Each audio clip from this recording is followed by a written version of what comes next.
we're going to start with Rolle's theorem. And I hope to give you a quick intuitive idea of Rolle's theorem.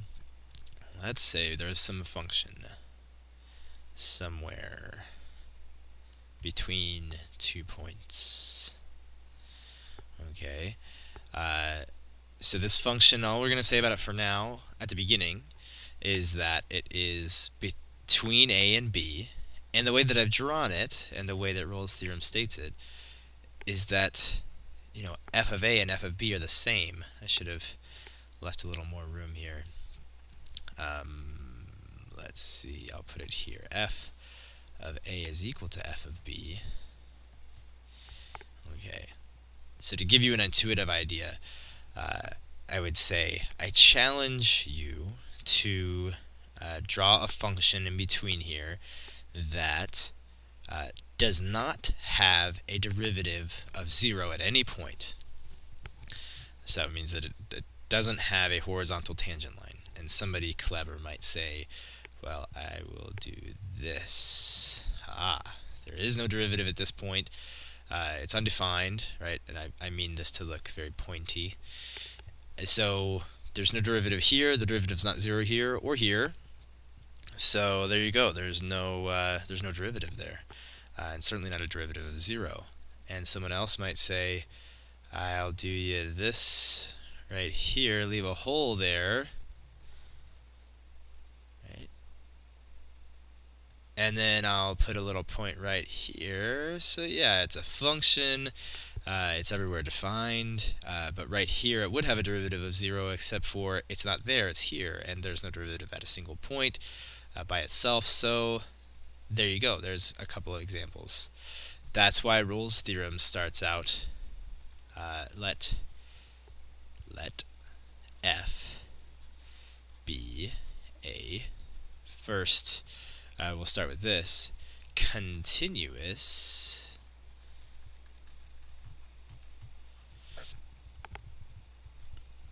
and then it addresses this one, differentiable, meaning that everywhere on the function can you find a derivative, unlike this one. So it needs to not have any holes, and it needs to be nice and smooth, basically. Let f be a continuous differentiable function on this interval such that f of a equals f of b. And then my original challenge was draw a function that doesn't have a derivative of 0 anywhere. So if you have to draw it continuous and you have to draw it smooth, there's no way for you to, if you draw it straight across, definitely the derivative is 0 everywhere. And if you start going up or you start going down, you're going to have to come back at some point to get to this point. So I've got to, no matter how hard I try, I've got to come back down, and right there's a derivative of 0. And that would be true of anything that you try to draw. It's going to have to come out to be 0 at some point, the derivative. And that's what Rolle's theorem says. It says, then, this is the implication. If all of this is true, then, there exists some c, right, in between here, and maybe it's here or here or here, such that f prime of c is equal to 0. That's, it's kind of obvious in a way, but it's nice to see a theorem stated, in very specific terms. Kind of an introduction to mathematical theorems, to just get your feet wet. It is nice. It gives you a nice, warm, fuzzy feeling. It's like drinking warm apple cider when you read Rolle's theorem. So let's look at number 1. It's just a picture thing. Pictures are good. Pictures are fun. So we decide whether or not Rolle's theorem can be used on this function, just looking at the picture. And let's just start reading Rolle's theorem. Let f be a continuous. Yes, it's continuous. Differentiable. Oh no, you can't. It's not differentiable, so we can't use it. So It's not applicable or applicable. Potato, potato. Now let's look at this one. This is the cotangent function. Right, something like this, and then asymptote there. Okay, let f be a continuous. Okay, now we're done. This is not continuous, so it doesn't apply. Even though f of a equals f of b, it's not continuous between the 2 points, and we do have to be talking between 2 points, just for this one. So between these two, even though f of a does equal f of b, it's not continuous, and so we can't apply Rolle's theorem. Okay, and the warm, fuzzy apple cider feeling kind of subsides because you get a little bit sad. But that's okay. So we're going to find the x-intercepts of this function, and then we're just going to kind of give a little confirmation to Rolle's theorem with a specific example. So first we have to find the derivative of this function. I'm just going to say x squared minus 3x. It's much simpler that way. Now that we know how to use the product rule, we can kind of ignore the product rule when something else is a little easier. Alright, and now we're going to say what are the x-intercepts of this function. So when is x times x minus 3 equal to 0? Well, when x is equal to 0 or x is equal to 3. So we have these two x-intercepts. That means that f of 0 and f of 3 are both 0, and so f of 0 is equal to f of 3. So somewhere on this interval, Rolle's theorem should happen. Just happens at this function. So we're going to find where the derivative is equal to 0. Where is this derivative equal to 0? And it's equal to 0 at 3/2. What a shock. It's a parabola, it's symmetric, 3/2, 1.5, right between 0 and 3, in the middle. You get the derivative of 0. Very surprising. Number, let's see, 11.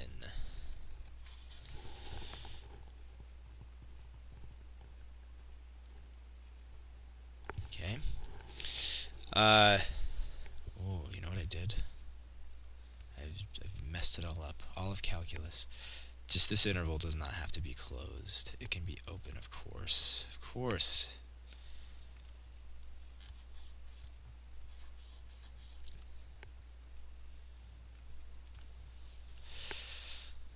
Alright. Anyway.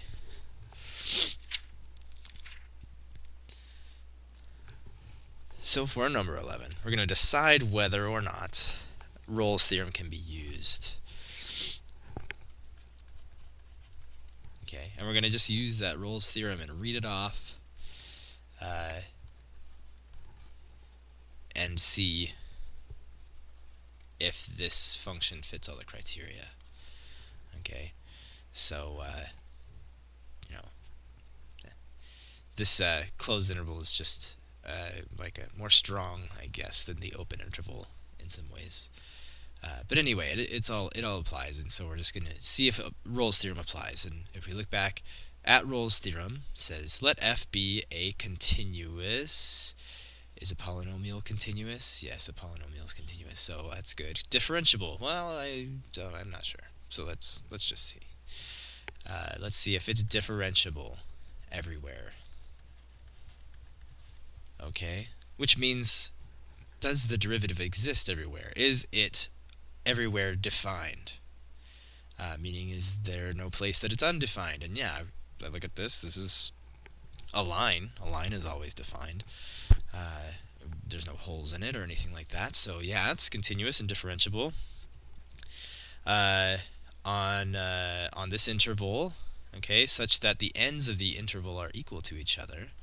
Okay, so is f of 0 equal to f of 2? That's an important question. So f of 0 equals 0, and f of 2 equals 4 minus 4. That's also 0. So that check, yes.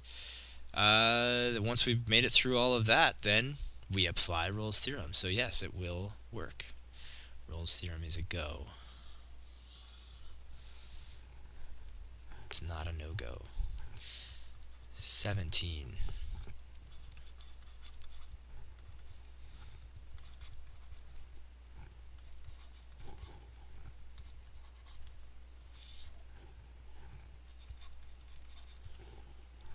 Interval. Okay. So we're just going to remember it now. Let f be a continuous. Now, we might have a problem here. This function, I see it's a fraction. It's a rational function. It might not be continuous everywhere. It would be discontinuous wherever the denominator is equal to 0. The denominator would be equal to 0 if x were negative 2. Okay, so we only have this discontinuity at negative 2, but that's not a problem for us because our interval is from negative 1 to 3. So between negative 1 and 3, we don't have any breaks. We don't have any discontinuity. So we're fine there. It is continuous on this interval. Is it differentiable on the interval? Well, we've got to look at the derivative to find out. So 2x minus 2 times x plus 2 minus x squared minus 2x minus 3 times x plus 2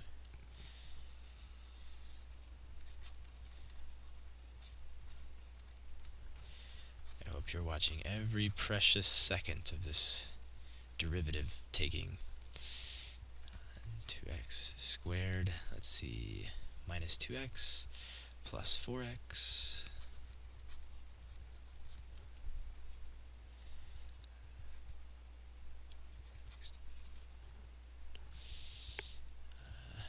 let's see, be a negative 2x squared, positive 2x squared, so no x squared's coming from there. Let's see, negative 2x, negative 3x, or negative 4x, negative 3x, negative 7x, except for then we make it negative, so it's positive, negative 6, but then it's positive 6. I don't know why I'm doing this. This makes no sense because all we're asking is it differentiable everywhere on this interval? And this has nothing to do with that. It has to do with this. Is it differentiable everywhere? Well, it's only not differentiable. The derivative is only not defined when, again, x is negative 2, which is not an issue because we're on this interval. Okay, what a colossal waste of time that was. For you, not for me. It was fun for me. So f of negative 1, is that equal to f of 3? That's the question. If this last piece is, if this last piece fits Rolle's theorem, then Rolle's theorem will apply. We were supposed to find the value where the derivative is equal to 0. The derivative is equal to 0 at 1. That's where Rolle's theorem happens. This one, f of negative 1, negative 1 squared is 1, minus 2 times negative 1, which is 2, so 1 plus 2 is 3, minus 3, that's 0. Hey, excellent. So this is 0, and then we put a 3 in there, 9. Let's see, 9 minus 6, that's 3, minus 3, that's also 0. So Rolle's theorem applies. So now we have to find where the derivative is 0. And remember that translates to the numerator of the derivative being 0. And so where is 2x squared? Let's see, plus 9x plus 2 equal to 0. Alright, would you look at that? I took the derivative incorrectly up here. You probably caught it a long time ago, and have been hating me since for not fixing it, right? When we took the quotient rule and we took the derivative of this, I would take this function times the derivative of the denominator, which would just be 1, not x plus 2. So all of this is incorrect. Let me fix that. Right. So 2x squared and so on minus x squared plus 2x plus 3. So let's fix all of this.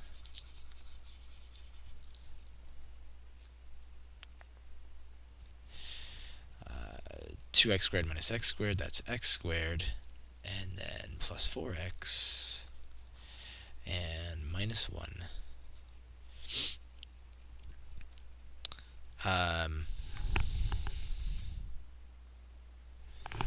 And if we're going to find where that's equal to 0, we could use the quadratic formula and find that x is equal to -2 plus or minus the square root of 5. So at these two places, we find the derivative is 0. Okay. Thanks for hanging in there. Right. Alright, so let's look at number 29. The height of a ball at t seconds after it is thrown upward from a height of 32 feet and with an initial velocity of 48 feet per second is given by. This function tells us how high this ball is after t seconds. Here's the gravity piece.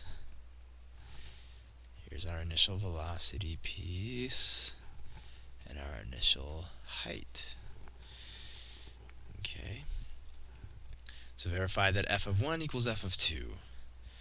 So f of 1 equals -16 times 1 plus 48 times 1 plus 32, and that equals 16 plus 48. That's 64. Okay, and f of 2 equals -16 times 2 plus 48 times 2 plus 32. 32 minus 32 plus 48 times 2.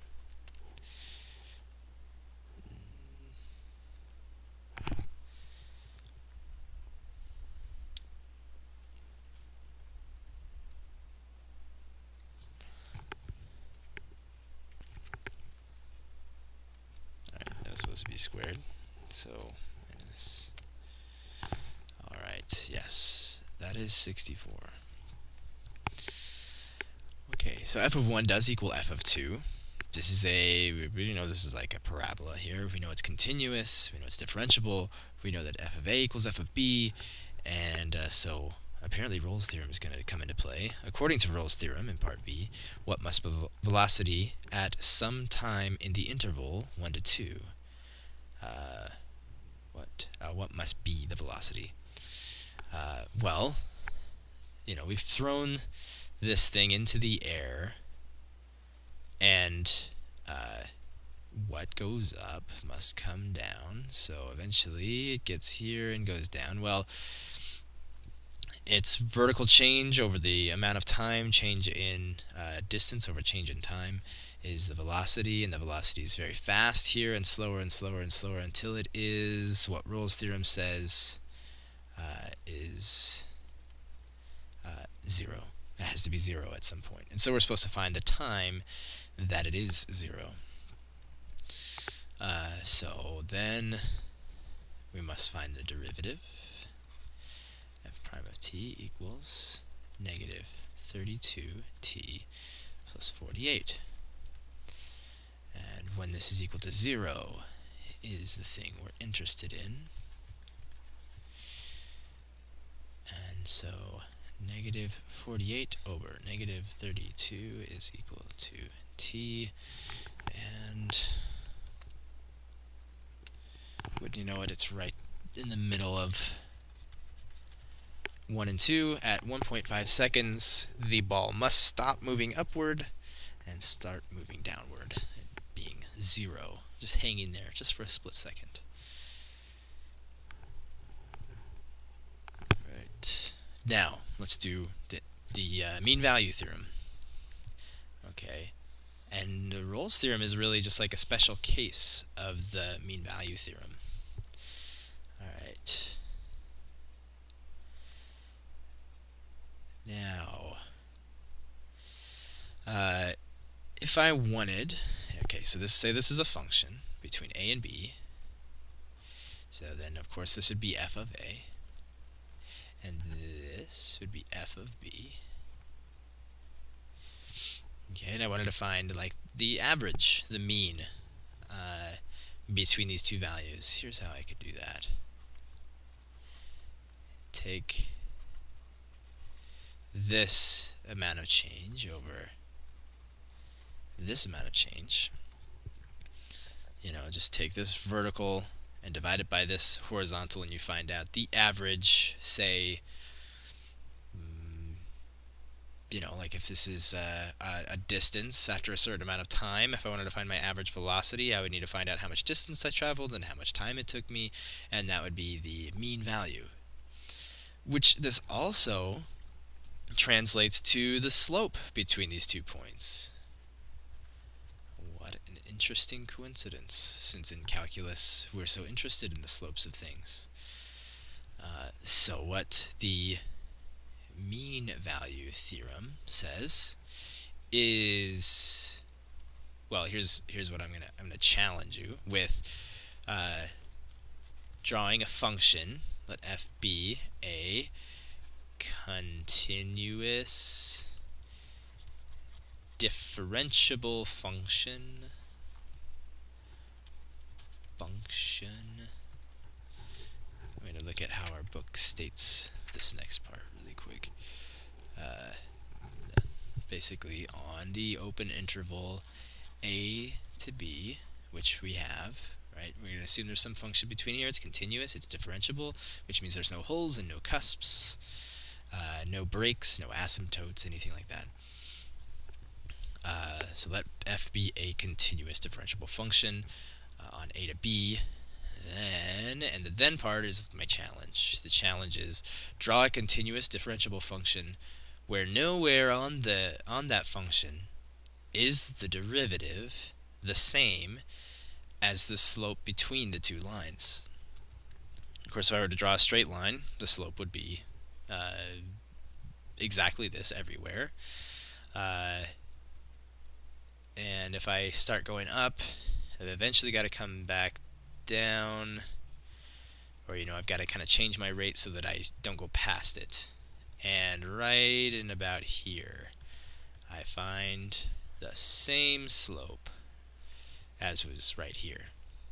And I'm sure you can imagine it's impossible to draw a function between these 2 points that doesn't have a slope of f of b minus f of a over b minus a at some point. So then there exists, I'm going to show you shorthand for there exists, a backwards capital E. There exists, so that's what that is. There exists some C such that f prime of C, no, let's not write it there. F prime of C is, the slope of the tangent line at some point is the same as the slope between the 2 points, and this is the slope between the 2 points.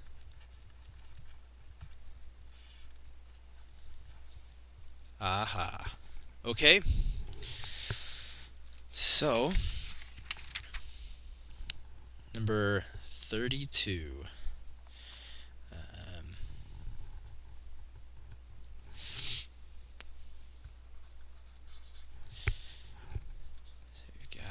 This function between a and b, it looks something like this. Alright, here's f of a and f of b.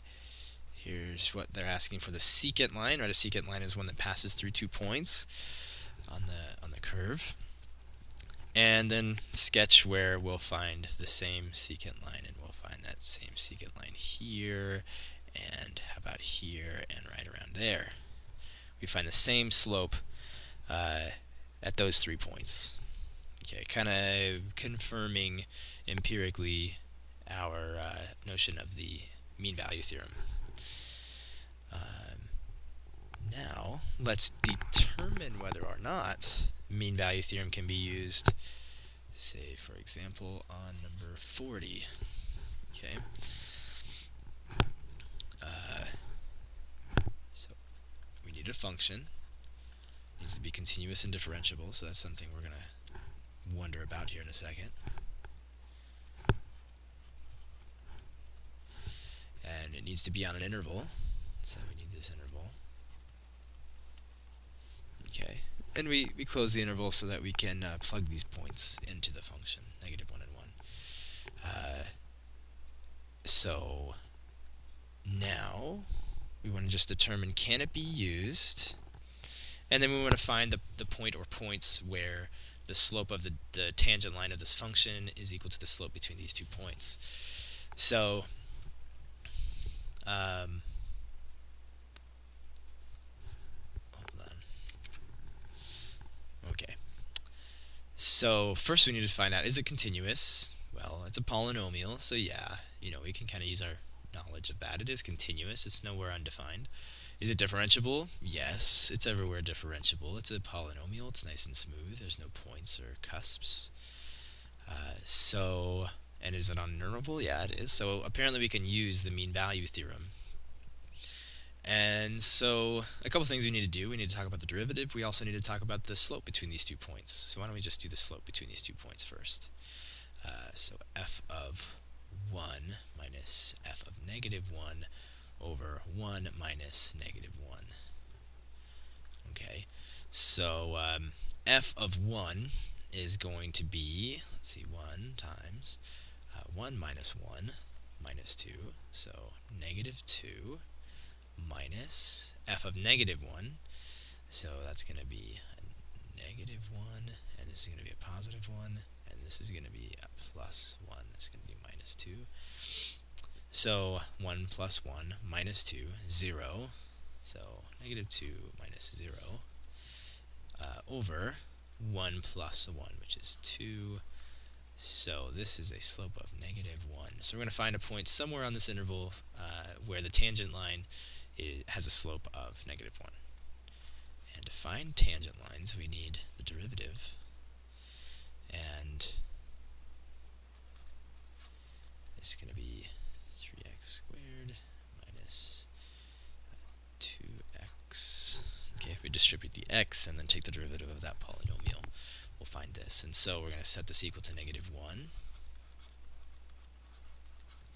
and have 3x squared minus 2x plus 1 equals 0. We could use the quadratic formula, which I will do off camera here, and find that on our interval, our c is going to be -1/3. Right? The value where we find a slope of -1 in between these 2 numbers, you're going to find 2 actually, because this is a quadratic and this has 2 solutions. But the only solution that's within this interval is -1/3. So there you have it. That's the point at which we have a slope that is equal to -1. Okay. Now let's look at 57. 57 says a plane. I love problems with planes. Starts with a plane at 2 p.m. And what's it doing at 2 p.m.? It's starting to take off. And then at 7:30, it arrives at its destination. And at 2, it hasn't gone anywhere, right? So it's sitting on the runway at 2 p.m., just starting to rev up its engines and take off. And at 7:30, 5.5 hours later, it is going to be 2,500 miles away from where it started.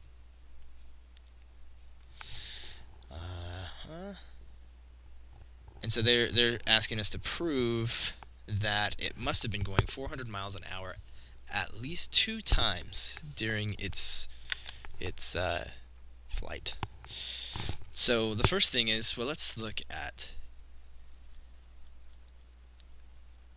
if it were to just instantaneously from a dead standstill shoot up to this velocity, instantaneously with absolutely no change in between. So it absolutely gets completely crushed like a soda can, and this soda can is flying at however fast this is, and then stops on a dime as soon as it gets to its destination without slowing down one bit.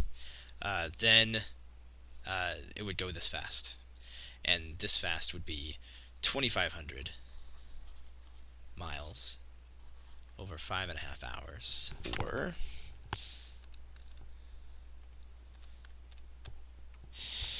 about, let's put about 454.5 miles an hour. That's fast. And it's impossible for it to do the thing that I suggested, that it gets crushed like a soda can, because it instantaneously jumped up to 454.5 miles an hour and then stopped on a dime when it got to its destination. Okay, that'd be crazy. So we know, let's draw like a realistic representation. We know that it started out at 0 miles an hour. It wasn't going anywhere. And then it sped up, and it sped up pretty quickly, I would think, if you've ever taken off in a plane. So it's going pretty fast, and it takes off at some point, here. And then say it's going to be going, 454 right about in here, and probably goes a little faster. And then, it kind of reaches its cruising velocity, and then it needs to slow down at some point to slow down to 0 miles an hour again when it lands.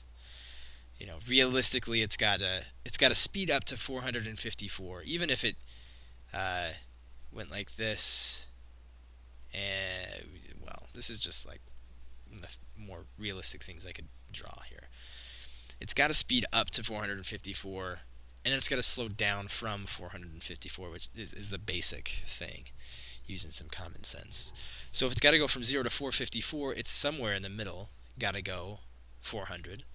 And if it is going to slow down from 454 to 0, it's got to be going 400 again. So like right here and right here, it's got to be going, well, those are actually the two places where it's going 454. But somewhere before that and sometime after that, it's going a little slower, it's going 400.